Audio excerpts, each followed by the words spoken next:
Hello everybody, welcome back to the channel. Recently I picked up a second-hand Storm Raven and it's looking a little bit sorry for itself. With a broken wing, a backwards tail and some weird putty stuffed into the front, it really needs a bit of a makeover. And I don't think this is anything too difficult to fix. We all like to pick up second-hand models every now and again, and I'm no different, so if I can fix something and get it slightly cheaper, then I prefer it. First step in fixing this guy up is to remove the awful putty cockpit. It doesn't suit the model and looks rather hastily put together. They've tried to add a few lines, but ultimately they've just mashed tons and tons of putty into the front. And as you can see by the effort I'm putting in, I had to use a saw, pliers and a scalpel to even get close to getting this thing out. I'm thinking what happened here is they lost the little Perspex cockpit that comes with the kit, and this is their attempt to fix it. Now, it's not a bad thing to try and fix stuff with sculpting, but in this situation, I personally would have just tried to pick up another Perspex cockpit, especially given the sheer amount of putty that went in here. It was probably cheaper to pick up the plastic, because this looks like almost an entire roll of green stuff. After prying all the putty out, I had to clean up my desk, which I did with this handy-dandy little hoover I keep. Oh, and I forgot to mention, I found a little Perspex cockpit that I'm going to put in. I completely forgot to show it off before the camera, but yep, here it is. I had to shave it down, so I marked a little notch with my scalpel roughly where I needed to cut it out. I initially started by trying to use my scalpel on the desk, but I once again switched to my huge hobby saw. This tool takes no prisoners. Once that was nicely cut down to size, I attached it with some super glue. This was a little bit of a messy process as there were a few gaps here and there, but by piling the super glue in and using some super glue activator, I was able to fill those in nicely. And when I spray it, you'll hardly be able to tell. Sticking with the theme of little cockpits, I moved on to the other one. Oh dear. I used a sanding stick to make sure that everything fit nicely.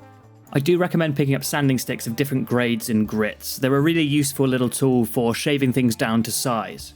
I don't use them on every project, but when I do use them, they're the best at what they do. Meanwhile, during this process, I accidentally snapped off one of the las cannons that seemed to have been super glued on, so I super glued it on. I also took this time while I was repairing a few things with super glue to fix the wing on.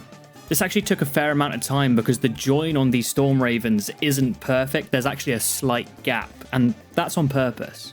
It does make repairing rather difficult though.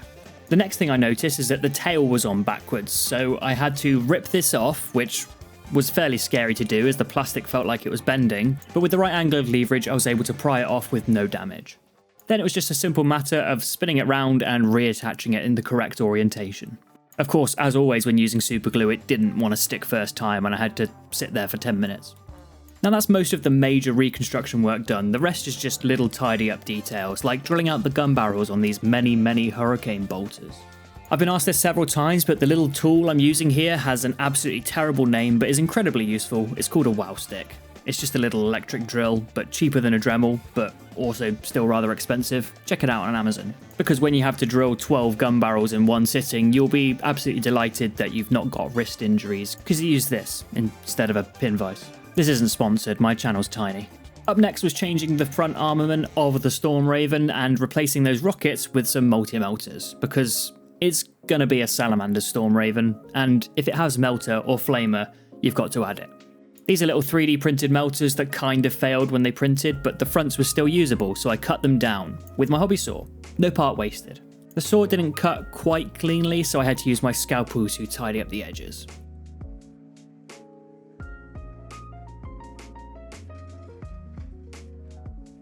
Once the melters were completely cleaned up, I knew I had to cut down the missiles. I knew that in order to mount the multi-melters cleanly, I had to apply plasticard, so I wanted a nice flat surface. Speaking of plasticard, I cut two small squares out. The weapon emplacements on the front aren't completely square, so I cut off a corner of each of the plasticard squares to make them match the body. This was by no means perfect work, but it was neat enough and clean enough that in the final result, unless you're looking for it, which most of you probably will be now, you don't even necessarily notice that it's plasticard. Plasticard is a loved tool by scratch builders and hobbyists alike, but I highly recommend it just for covering up little crimes on big models like this. Now the final stage of the build portion of this video is to attach the melters to the fronts, and things are already starting to look better. However, It's not until we get the priming done that we can see that everything's starting to come together. I primed Grey Seer with a rattle can and then airbrushed Warp Lightning all over. The next step was to recess shade the entire model using Black Legion. I like to recess shade first because when it comes to adding my other colours and my highlight layers, it means that I don't need to do nearly as much tidy up because those layers are going to cover up any mistakes I've already made. Basically, there's not as much back and forth because my next steps are going to tidy up everything I've done wrong. Recess shading is always a long process on every model, but on this one with all its edges, it took ages. And that's before we get onto the highlighting. As I had the black contrast paint out, I decided to go in and do the cockpit and any black details across the armour. I always enjoy this stage, specifically when painting Salamanders models because their key colours are black and green, and I can really start to see everything come together at this point. Plus, getting details like this alongside metallics out of the way early means that you've got the boring parts done and you can do the fun stuff. Speaking of stuff that's fun, let's talk about something that wasn't. Edge highlighting this entire model took about 2 hours, which might not sound too long, but that's 2 hours of constant edge highlighting, and that's more than enough for any human in one sitting. It's a very laborious process that takes a lot of time, but it can be quite relaxing under the right circumstances. Just unfortunately in this paint job, it wasn't necessarily the right circumstances. Oh well, it doesn't matter because the end result is nice. It's clean, and I love it. It's why I keep painting salamanders. The next step was to add all the metallics. There are a lot on this model and it took a little while to get everything to look opaque over that green. But once it was done, I was able to do a few more interesting colours like the reds and golds. For both of those colours, I just picked out a few key areas that would look good in red, so lenses, missiles, and then all the Aquillas. At this point, now that I'd taken a 20-minute break from edge highlighting, I decided to do some more edge highlighting.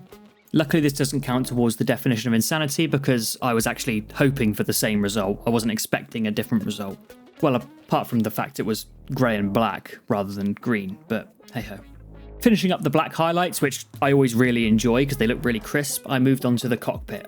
I started with an edge highlight of Field Blue from Vallejo, which is basically exactly the same as Thunderhawk Blue from Games Workshop. Then for a rudimentary glass effect, I used Incubi Darkness in a weird sweeping motion over the cockpit. I followed this up with small layers of Field Blue and then Fenrisian Grey. It's not the best glass effect in the world, but I enjoyed painting it and I think it looks decent enough at the end. To paint proper glass, you want to do something similar to non-metallic metal techniques, but I didn't want to do that here. The model is bright green and edge highlighted, so I carried on with that cartoony look. The final stage for the glass was to take a thin glaze of Pterodon Turquoise. I really like this colour, and as it's a bit more bluey than green, it made a nice little spot colour for the entire model. If I do any more Salamanders, flyers, or things with cockpits, I'm definitely doing this. Next was to cover off all the metallics with a nice healthy coating of Nuln Oil. Once that dried, I highlighted all the lenses and missiles. I've done a few videos on my Salamanders before, so if you want to know a little bit more about how specifically I paint certain things, then there's a link in the top right now. The Nuln Oil was taking quite some time to dry, so I took some yellow to finish off the searchlights, and apparently had a minor existential crisis at this point where I couldn't decide whether to paint or not. It quickly passed. Once the black shade was dry, it was time to add a muzzle burn effect to the engines and the melters at the front. I did this all over using Skeleton Horde as my first layer because I don't like the new Seraphim sepia. Not the taste, consistency. While that dried off camera, I added all the transfers. I can do a video about how we add transfers another time if you'd like, but I didn't think it relevant to this specific video. Carrying on with the muzzle burn, I used Agrax Earthshade, followed by Druchii Violet, and finally Drakenhof Nightshade to create a nice cartoony burn effect. And whilst those shades dry, it's time to move on to the base, because our Storm Raven is basically done. All of my salamanders are playing the 4 is lava, so I had to add some rocks and lava to the base. I did this by supergluing some decorative stones down, and then following it up with a nice healthy dollop of Mod Podge out of a squeezy bottle. This allowed it to gently flow all over the base and cover all the areas without dripping over the sides. It also has the added benefit of keeping those rocks down, and adds another layer for me to stick a few more details to afterwards. Details like a few extra rocks in the form of cork, just to add some variation to those smooth stones I'd added previously. I left it 24 hours to dry properly, and then I took it outside and primed it with the same Grey Seer primer I used earlier. Starting with a base coat of Wild Rider Red, and then moving my way up through the oranges into the yellows, and finally some Screaming Skull, I base coated the entire base and made it look like lava.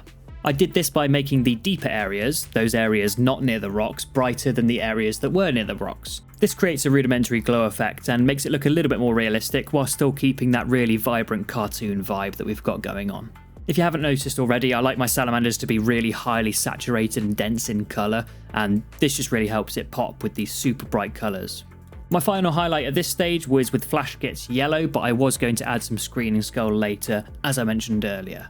But first I added Black Legion all over the rocks and the actual flying stand itself. Clear flying stands are fine, and there's nothing wrong with them, but I just prefer the clean lines of a black flying stand. It just looks neater to me. Once this was dry, I highlighted all the rocks with Dawnstone and added a wash of Eandon yellow all over the base before adding my Screaming Skull to the still wet paint. And with that, the Storm Raven was done. Here's a quick reminder of how it looked at the beginning of the project, and here's how it looks now. I had a great time rescuing this model, and it's really nice to breathe new life into second-hand objects and things that just need a little bit of TLC. I hope you enjoyed this video. I've been Sam. See you next time.